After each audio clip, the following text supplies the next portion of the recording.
Physics का third chapter है gravitation. पहला टॉपिक है ग्रेविटेशनल फोर्स ऑफ अर्थ। इसका मतलब क्या होता है? A force which pulls the object toward the centre of the earth. A force which pulls the object toward the centre of the earth is known as gravitational force.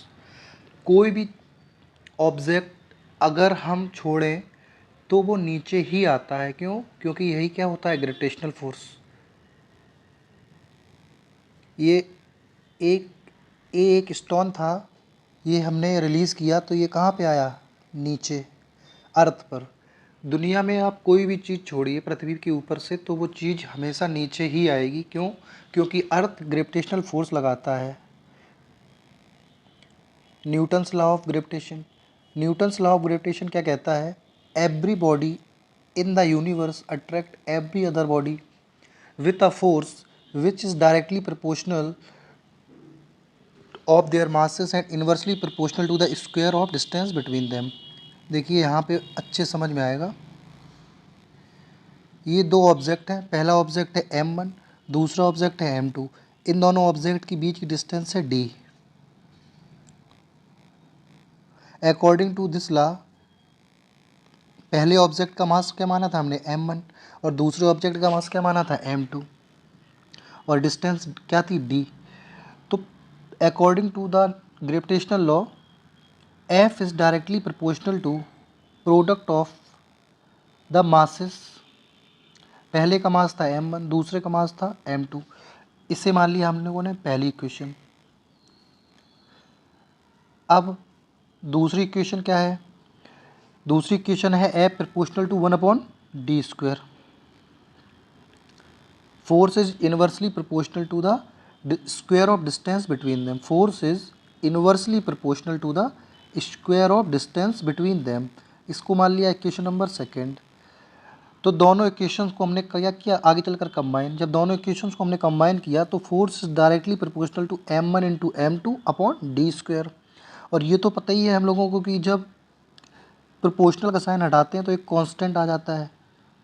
उस constant की जगह हमने यहाँ क्या रख दिया? Capital G. और यही कैपिटल जी को क्या कहा जाता है? यही कैपिटल जी है ग्रेविटेशनल कांस्टेंट। यही कैपिटल जी क्या है? Gravitational constant. अब value of gravitational constant G कैसे निकालेंगे?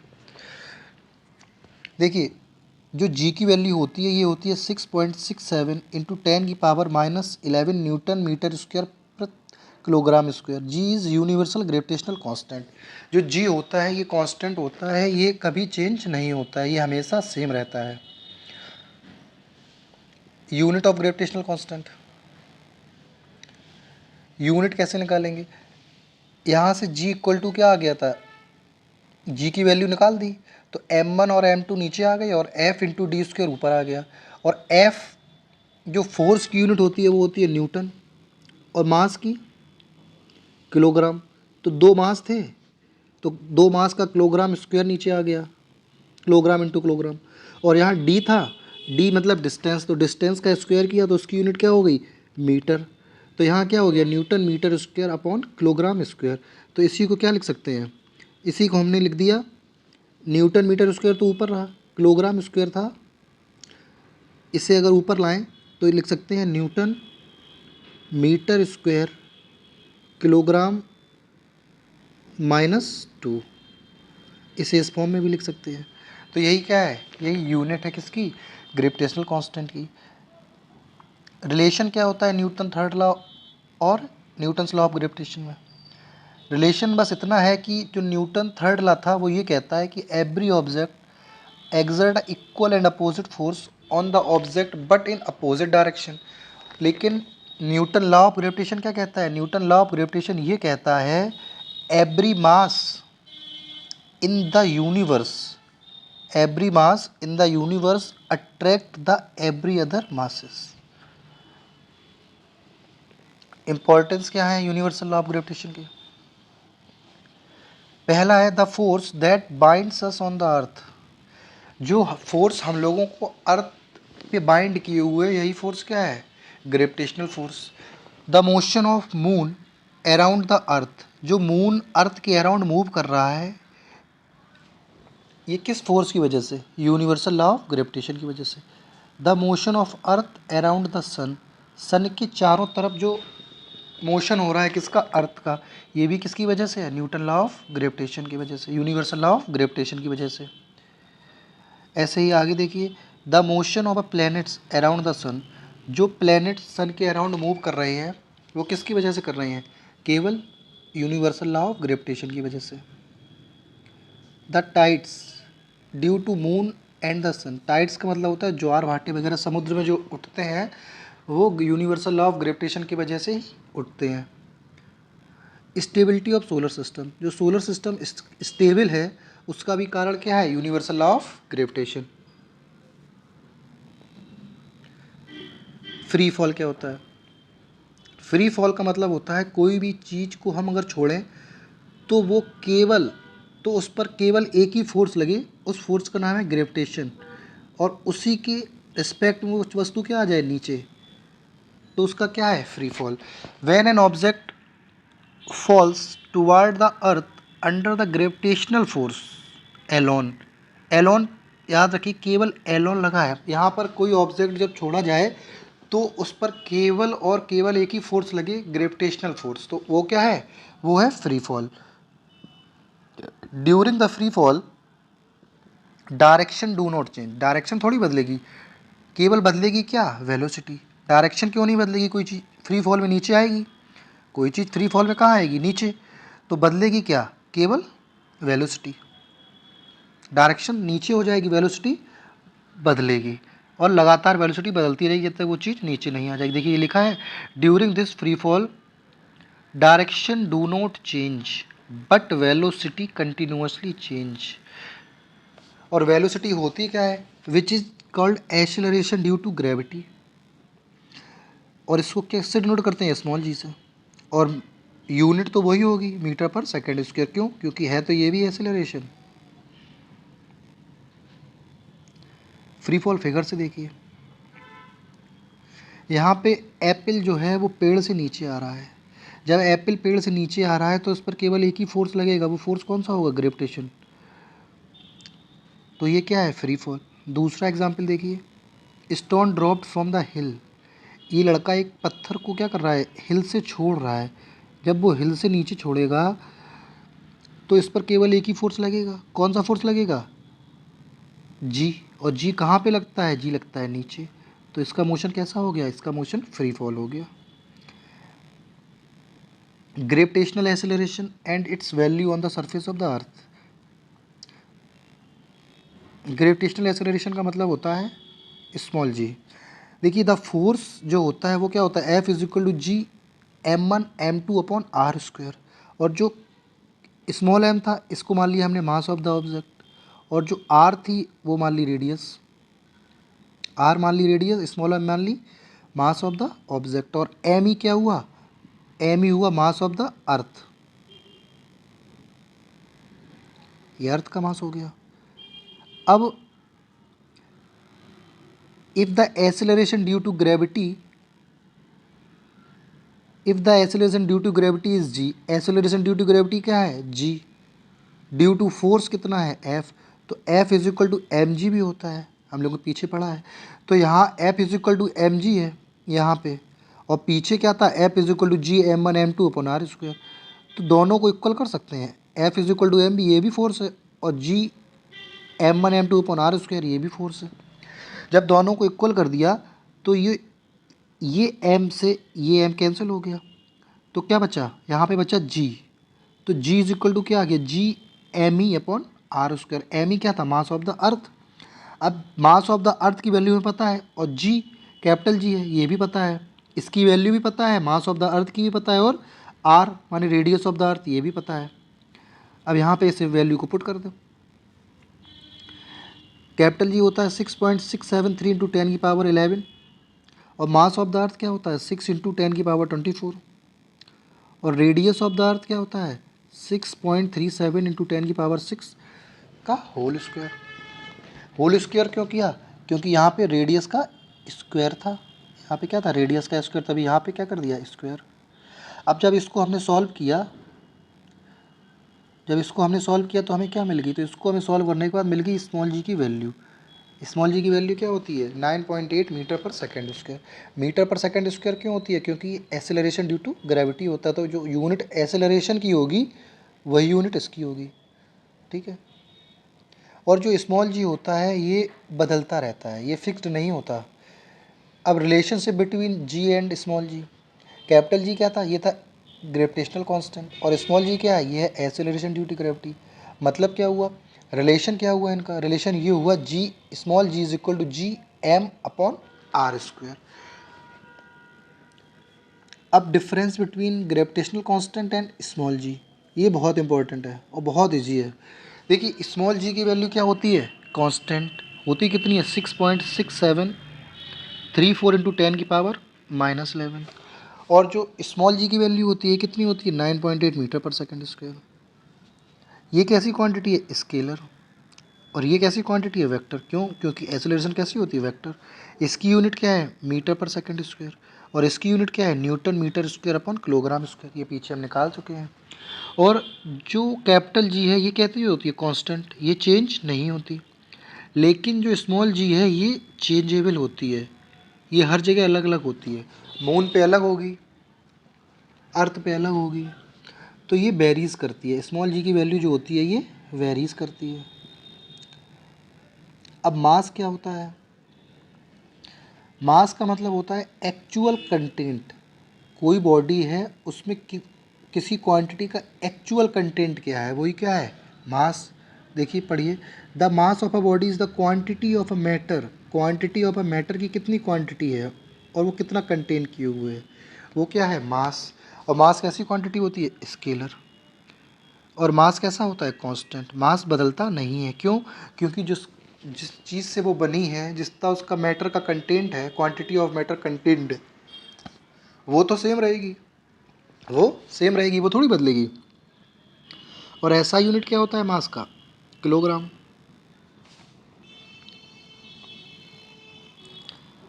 और mass is denoted by small M, mass को स्मॉल एम से डिनोट करते हैं। और मास कभी भी जीरो नहीं हो सकता, क्यों, क्योंकि जिस चीज़ से वो बनी है वो मैटर है उसका, उसमें वो कितना कंटेंट किए हुए हैं, तो कुछ ना कुछ तो कंटेंट किए होगा, कुछ ना कुछ अगर कंटेंट किया होगा तो मास कभी जीरो हो ही नहीं सकता। मैटर में पढ़ा था हमने, anything which occupies space and has mass is called matter. और जो ऑब्जेक्ट होता है, ऑब्जेक्ट बनता किससे, ऑब्जेक्ट बनेगा तो मैटर से। ऑब्जेक्ट, कोई भी ऑब्जेक्ट होगा मैटर से तो ही बनेगा, तो मैटर का वेट तो होगा, तभी मास कैसा होता है, कभी भी जीरो नहीं होगा। और वेट क्या होता है, वेट होता है जब मास पे ग्रेविटी, जब मास पे क्या हो, ग्रेविटी भी आ जाए। जैसे F is equal to m a होता है, अगर हम ए को जी कर के बराबर कर दें तो F is equal to M G आ गया। यहाँ पे ए की जगह क्या रख दिया, जी, तो यहाँ पे जी किसकी जगह पर आया, जी आया ए की जगह पर। तो यहाँ क्या हो गया, W is equal to M g, यहाँ से क्या हो गया, W is equal to M g. मतलब मास क्या होगा, मास तो सेम रहेगा लेकिन वेट वेरीज करेगा। अगर जी की वैल्यू बढ़ेगी, अगर जी की वैल्यू बढ़ेगी तो वेट भी बढ़ेगा, जी की वैल्यू कम होगी तो वेट भी कम होगा। ऐसा यूनिट क्या होती है, ऐसा यूनिट न्यूटन। और ये डिपेंड किस पे करेगी, जी पे। अगर जी बढ़ेगा तो ये भी बढ़ेगा, और जी घटेगा तो ये घटेगा, और जी बढ़ेगा तो ये बढ़ेगा। और ये कैसी क्वांटिटी है, वेक्टर। मास और वेट समझ में आ गया। बस मास और वेट में इतना अंतर है कि मास जो होता है वो कांस्टेंट होता है, वो कहीं पर नहीं बढ़ेगा ना घटेगा, लेकिन जो वेट होता है वो वेरीज करेगा। अब डिफरेंस देखिए, मास क्या है, mass is a property of a matter that the mass of a object is same everywhere. Mass कैसा रहेगा, हर जगह सेम रहेगा, लेकिन जो वेट है इस पर ग्रेविटी का प्रभाव पड़ता है, इन्फ्लुएंस ऑफ ग्रेविटी। तो ये अकॉर्डिंग टू ग्रेविटी होगा। अगर ग्रेविटी बढ़ेगी, acceleration due to gravity small G, तो वेट भी बढ़ेगा, और स्मॉल जी की वैल्यू अगर घटेगी तो वेट भी घटेगा। दूसरा देखिए, दूसरा क्या है, mass can not be zero, mass कभी जीरो नहीं होगा। क्यों, क्योंकि कोई भी ऑब्जेक्ट बना किससे होगा, मैटर से, और मैटर की डेफिनेशन क्या होती है, anything which occupies space and has mass is called matter. तो जब उसका वेट होगा तो मास कभी जीरो नहीं होगा, वेट जीरो भी हो सकता है। अगर कहीं पे हम चला जाएं, वहाँ पे ग्रेविटी क्या हो, वहाँ पे ग्रेविटी हो जाए जीरो, कहीं किसी जगह ग्रेविटी अगर जीरो हो जाए तो वहाँ पे वेट क्या होगा, वहाँ पे वेट हो जाएगा जीरो। जैसे एस इन स्पेस, यहाँ पे क्या लिखा है, जैसे एस इन स्पेस, स्पेस में ग्रेविटी नहीं है तो स्पेस में वेट क्या हो जाएगा, zero. Mass does not change according to location, mass जो होता है वो लोकेशन के अकॉर्डिंग चेंज नहीं होता, मास कैसा होता है, फिक्स्ड। लेकिन जो वेट है, वेट चेंज होता है। अगर ग्रेविटी बढ़ेगी तो वेट बढ़ेगा, अगर एक्सेलरेशन ड्यू टू ग्रेविटी घटेगी तो वेट घटेगा। मास इज स्केलर क्वांटिटी, मास कैसी क्वांटिटी है, स्केलर। स्केलर का मतलब केवल इसमें क्या है, मैग्नीट्यूड। और वेट कैसी क्वांटिटी है, वेट है वेक्टर क्वांटिटी, मतलब इसमें मैग्नीट्यूड भी है और डायरेक्शन भी है। Mass can be measured using an ordinary balance, mass क्या होता है, mass may be measured using an ordinary balance, ordinary balance से हम क्या कर सकते हैं, मेजर कर सकते हैं। और वेट स्प्रिंग बैलेंस है, weight is measured using a spring balance. ठीक है, आगे क्या है, mass usually is measured in gram और किलोग्राम, मास ग्राम और किलोग्राम में मेज़र किया जाता है, लेकिन जो वेट होता है ये न्यूटन में किया जाता है। यूनिट इसकी किलोग्राम, इसकी यूनिट न्यूटन। ठीक है,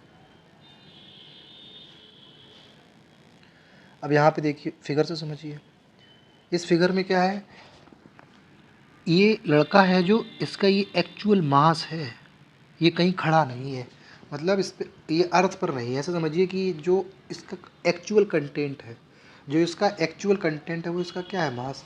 अगर यही लड़का अर्थ पर खड़ा हो जाए, अगर यही लड़का अर्थ पर खड़ा हो जाएगा तो जो इसका मास है, जो इसका क्या है, मास, वो क्या बन जाएगा, वो बन जाएगा वेट। क्यों, क्योंकि जो नीचे फोर्स लग रहा है, ग्रेविटी नीचे एक फोर्स लगा रही है, तो यहाँ क्या हो जाएगा, यहाँ हो जाएगा वेट, यहाँ पे क्या हो जाएगा, W बराबर mg, यहाँ पे हो जाएगा वेट, और यहाँ केवल क्या है, मास।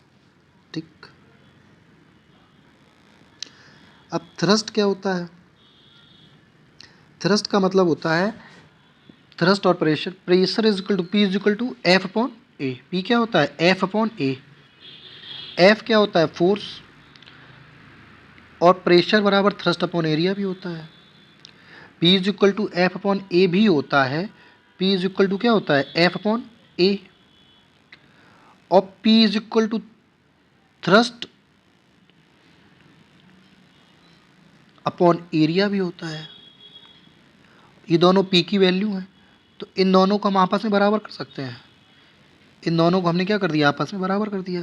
तो जब हम इन दोनों को आपस में बराबर कर देंगे तो फोर्स क्या है, थ्रस्ट भी क्या है, थ्रस्ट भी एक प्रकार, a body exert perpendicular on the surface, thrust कैसा लगता है, थ्रस्ट होता है परपेंडिकुलर फोर्स, थ्रस्ट कैसा होता है, परपेंडिकुलर फोर्स। और इसकी यूनिट क्या होती है, इसकी ऐसा यूनिट होती है newton. It is numerically equal to the weight of the object, thrust numerically किसके इक्वल होता है, वेट ऑफ द ऑब्जेक्ट के बराबर होता है। अब प्रेशर क्या होता है, प्रेशर क्या होता है, P is equal to F upon A, force upon area. The thrust on an unit area of a surface is called pressure. और P इज इक्वल टू क्या होता है, F अपॉन ए, और ऐसे भी कह सकते हैं pressure is the ratio of thrust and force to the area.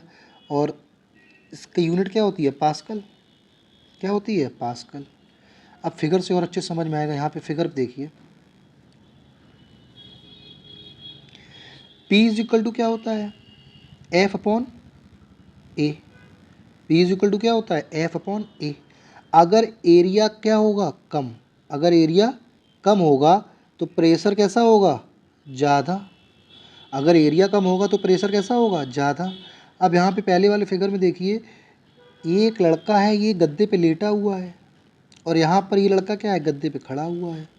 घर पर हम लोगों की मम्मी क्या कहती हैं, गद्दे पर खड़े मत हो, गद्दे पे तो बैठ जाओ या लेट जाओ। अगर गद्दे पे हम खड़े होंगे तो एरिया कैसा लगेगा, यहाँ पे एरिया हो जाएगा कम, और फॉर्मूला क्या होता है, P is equal to F upon A, P is equal to F upon A होता है। जब यहाँ पर एरिया कैसा हो गया, एरिया हो गया कम, तो प्रेशर कैसा हो जाएगा, प्रेशर हो जाएगा ज़्यादा। जब प्रेशर हो जाएगा ज़्यादा, एरिया हो जाएगा कम, तभी तो यहाँ पे गद्दा जो है ये दबने लगा, और ये गद्दा कैसा हो जाएगा, जल्दी ख़राब हो जाएगा। और जब लेटेंगे तब कुछ नहीं होगा, क्यों, क्योंकि यहाँ एरिया बढ़ गया, यहाँ एरिया जो था वो बढ़ गया। जब एरिया बढ़ गया तो प्रेशर क्या हो गया, प्रेशर कम हो गया। क्यों, क्योंकि ये इन्वर्सली प्रोपोर्शनल होते हैं।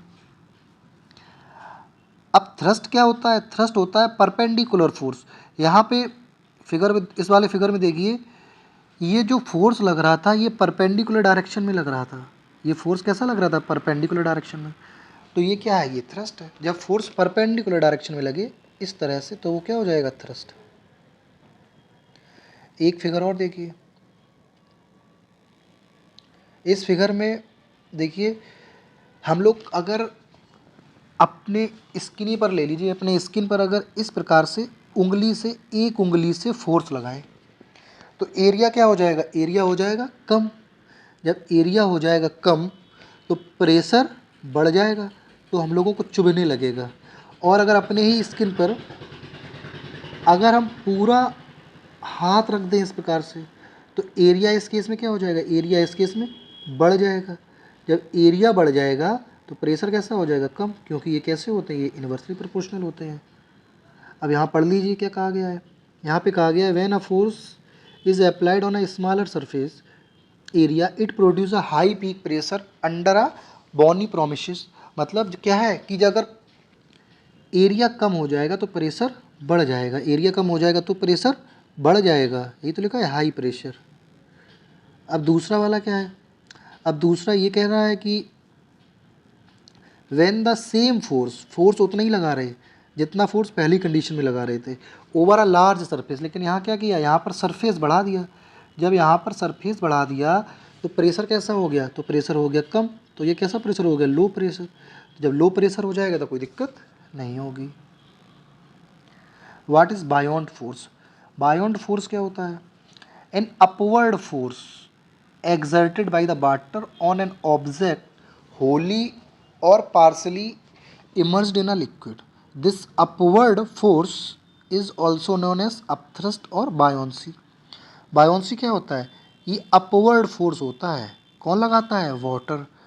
वाटर क्या लगाता है, एक फोर्स लगाता है, किस डायरेक्शन में, अपवर्ड डायरेक्शन में। किस डायरेक्शन में, अपवर्ड डायरेक्शन में। तो वो क्या होता है, बायोंसी। जैसे इस फिगर से देखिए, इस फिगर में ये कहा गया है कि ये एक ऑब्जेक्ट है, ये क्या है, ऑब्जेक्ट, और ये क्या है, ये वाटर है, ये वाटर है। तो जो वाटर होगा ये नीचे से इस ऑब्जेक्ट पर एक फोर्स लगाएगा, और ऊपर से ग्रेविटी फोर्स लगा रही है। ऊपर से क्या लगा रही, ग्रेविटी फोर्स, और नीचे से क्या लगा रहा है, बायोंसी फोर्स। तो बायोंसी फोर्स क्या करता है, बायोंसी फोर्स ही की वजह से कोई चीज़ फ्लोट करती है, सिंक करती है, इसी की वजह से करती है। और बायोंसी फोर्स क्या होता है, ये अपवर्ड फोर्स होता है, और यही फोर्स हमें लाइटर फील कराता है। जब हम लोग पानी में, स्विमिंग पूल वगैरह में नहा रहे होते हैं, तो हम लोगों को क्या लगता है, हम लोग जब स्विमिंग पूल में होते हैं तो हम लोगों की बॉडी का जो वेट है, ये हम लोगों को कैसा लगता है, ये लाइट लगता है। क्यों, क्योंकि नीचे से क्या लग रहा है, अपथ्रस्ट या बायोंसी, इसी ने क्या कर दिया, इसी ने वेट हम लोगों का कैसा कर दिया, कम। ठीक है, वेट कम कर दिया। क्यों, क्योंकि ये नीचे से लग रहा था और हम लोग ऊपर से फोर्स लगा रहे थे। तो जो नीचे से फोर्स लग रहा था, यही फोर्स क्या था, यही फोर्स था बायोंसी। अब ये क्वेश्चन है, why does an object float और sink when placed on a surface of a water. पढ़िए, इसमें क्या, इसका आंसर है, if the density of a object, if the density of the object is more than the density of a liquid then it sinks in the liquid. क्या आएगा, density, यहाँ क्या लिखा है, if the density of a object is more than the density of the liquid. कोई object की density क्या है, अगर लिक्विड से ज़्यादा है तो वो सिंक करेगी। लेकिन आर्मिडीज प्रिंसिपल, अकॉर्डिंग टू आर्मिडीज प्रिंसिपल क्या है, आर्मिडीज प्रिंसिपल ने इसी का आंसर बायोंसी पे दिया है। उन्होंने क्या कहा है, this is because of the buoyant force. क्यों, क्योंकि ये बायोंड फोर्स की वजह से होता है। बायोंड फोर्स का मतलब क्या होता है, बायोंड फोर्स का मतलब है कि अगर बायोंट force acting on a body is less than the weight of the object, बायोंट force क्या लग रहा है, बायोंट फोर्स लग रहा है नीचे से, बायोंट फोर्स लग रहा है नीचे से, अगर ये और एक फोर्स लग रहा है ऊपर से, वेट ऑफ द ऑब्जेक्ट। अगर बायोंट फोर्स कैसा है, बायोंट फोर्स कम है, अगर बायोंट फोर्स कम है, if the density of a object is less और equal to the density of the liquid then it floats, तो फ्लोट करेगा on the surface of the liquid. This is because the buoyant force acting on the object is equal to the weight of the object. अभी और यहाँ पे और समझ में आएगा, देखिए यहाँ पे देखिए, इस वाले फिगर को देखिए, यही वाला आंसर और अच्छे समझ में आएगा। यहाँ पे 3 केस हैं, पहला केस ये है, दूसरा केस ये है और तीसरा केस ये है। इन तीनों केसों को ध्यान से देखिए। पहले केस में क्या है, ये ऑब्जेक्ट है और ऊपर से क्या लग रहा है, ऊपर से लग रहा है वेट ऑफ द ऑब्जेक्ट और नीचे से क्या लग रहा है, बायोंट फोर्स। यहाँ पहले केस में क्या है, बायोंट फोर्स ज़्यादा है, जब बायोंट फोर्स ज़्यादा है तो ऑब्जेक्ट कहाँ रहेगा, ऊपर। अब दूसरे केस में देखिए, दूसरे केस में क्या है, दूसरे केस में जो बायोंट फोर्स है और जो वेट ऑफ द ऑब्जेक्ट है ये कैसे लग रही है, बराबर, तो ये कहाँ आ गया, ये बीच में आ गया। और तीसरे केस में क्या है, तीसरे केस में जो बायोंट फोर्स है ये बिल्कुल ना के बराबर हो गया और वेट ऑफ द ऑब्जेक्ट कैसा है, ज़्यादा। जब वेट ऑफ द ऑब्जेक्ट बहुत ज़्यादा हो जाएगा, बायोंट फोर्स कैसा हो जाएगा, कम, तो ऑब्जेक्ट कहाँ आ जाएगा, बिल्कुल नीचे आ जाएगा, ऑब्जेक्ट डूब जाएगा। अब यहाँ से क्लियर हो गया। और ये सब प्रिंसिपल जो बायोंट फोर्स के हैं ये सब डेंसिटी पर ही तो आधारित हैं।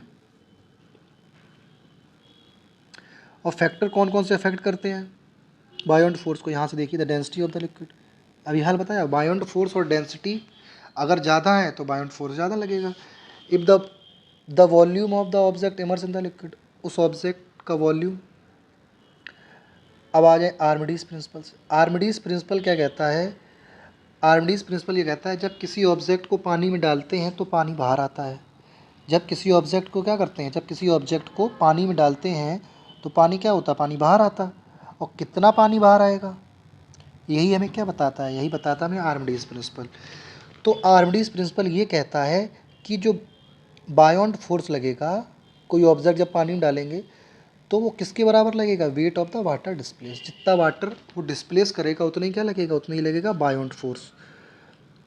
या ऐसे भी कह सकते हैं कितना लगेगा, volume of immersed object, object जो एब्जॉ ऑब्जेक्ट डूबा हुआ है उसकी वॉल्यूम, और वॉल्यूम ऑफ डिस्प्लेस्ड लिक्विड, जितना लिक्विड डिस्प्लेस हुआ उन दोनों की वॉल्यूम कैसी होगी, इक्वल। यही किसने बताया, यही बताया हमें आर्मिडीज प्रिंसिपल ने। ठीक है, आर्मिडीज प्रिंसिपल समझ में आ गया।